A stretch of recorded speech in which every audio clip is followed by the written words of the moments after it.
Türkmenistanyň prezidenti Gurbanuly Berdimuhammedow Balkan welaýatynyň Türkmenbaşy şäheriniň Awada etrawynyň häkimini eýleýän wezipesinden boşatdy. Bu waka Awada diýinjelýän raýatlaryň hiçbir düşündürüş berilmeden milli siýahatçylyk zowlagynyň çykarylmagynyň we Sewitin siýahatçylara ýapylmagynyň ideýanyna gawat geldi. Berdimuhammedow ministrler kabinetiniň sanly ulgam arkaly 30 awgustda geçirilen iş maslahatynda Berdimämmed Recep Mämmedowich Anna Mämmedow Awada etrawynyň häkimi we Awada milli siýahatçylyk zowlagyny dolandyrmak baradaky baş müdirligiň başlygy wezipelerinden boşatdy. Döwlet başçyny munyň sebäplerini düşündirmeden bu wezipelere Döwlet Rozmuradowich Jumayew belläp, onu Aşgabat şäheriniň Büzmeýin etrawynyň häkiminiň ornwatary wezipesinden boşatdy. Şeýle hem Berdimuhammedow Hajygelli Bayram Durduýewich Orjykow Awada etrawynyň häkiminiň ornwatary wezipesinden boşadyp, bu wezipe Gurbanmurad Arazgulyewich Niyazow belledi. Türkmen Döwlet Habarlar Agentliginiň maglumatynda bu wezipe çalşygynyň sebäpleri düşündirilmeýär. Ýöne bellesek bu waka Awada diýinjelýän raýatlaryň hiçbir düşündürüş berilmeden milli siýahatçylyk zowlagynyň çykarylmagynyň ideýanyna gawat geldi.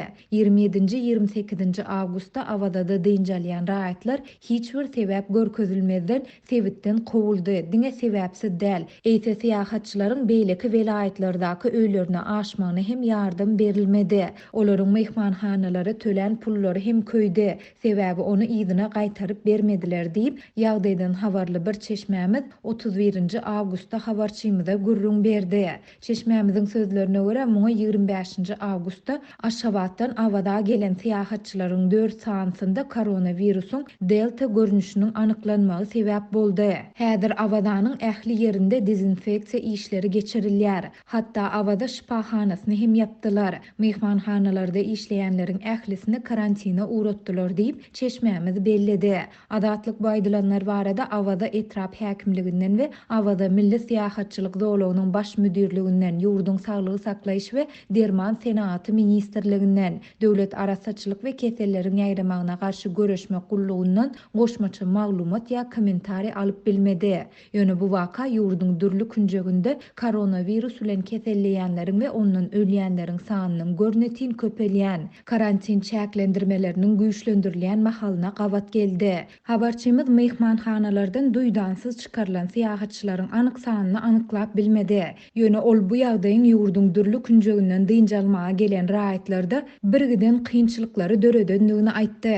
Siýahatçylaryň aglabasy Sewitde ýerli uçar we otly gatnawlary kadaly hereket etmeýändigi sebäpli Awadadan çykarylandan soň dessine öýlerine dolanyp bilmedi. Ýatlasak türkmen häkimetleri koronavirus aladalarynyň arasynda halkara uçar gatnawlary bilen birlikde ozal gowşadylan ýerli transport hereketini şol sanda uçar we otly gatnawlaryny hem çäklendirdiler. Siýahatçylar Türkmenbaşydaky mehmanhanalara ýa-da şäherdäki kwartiralara yerleşmeli boldular. Bu bolsa mehmanhanalarda otoglaryň para bilen alınmagyna, kwartiralaryň bir günlük kireyiniň gymmatlamagyna getirdi. Bir adam bir gün Türkmenbaşy mehmanhanasynda galmak üçin 300 manat, Çarlak mehmanhanasynda galmak üçin 500 manat para bermeli boldy. Bu mehmanhanalaryň döwlet tarapyndan kesitlenen narhy 150-200 manada barabar diýip çeşmämiz aýtdy. Onuň sözlerine görä şäherde kwartiralaryň bir günlük kireyi 400 manada, Aşgabatda gidýän taksileriň bir adam üçin kireyi hem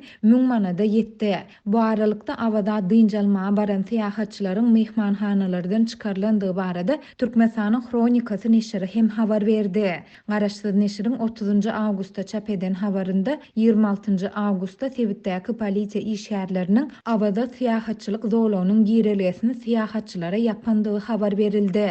27 awgustda mehmanhananyň işgärleri we polisiýa işgärleri adamlardan akşam saat 6-a çenli otoglaryny boşatmagy soradylar. Şol günden başlap Awada mehmanhanalaryň işgärleri hem goýup berilmedi diýilip neşriň habarynda aýdylýar. Bellesek şu aýyň dowamında Awada siýahatçylyk zowlagy indi ikinji gezek siýahatçylara ýapyldy. Şu aýyň 1-nji 10 günlüğünde Awadanyň siýahatçylara ýapylmagyna Sewitde prezident Berdimuhammedowyň we başga bir näçe ýurduň döwlet baş tutanlarynyň gatnaşmagynda halkara çäreleriň geçirilmegi sebäp bolupdy.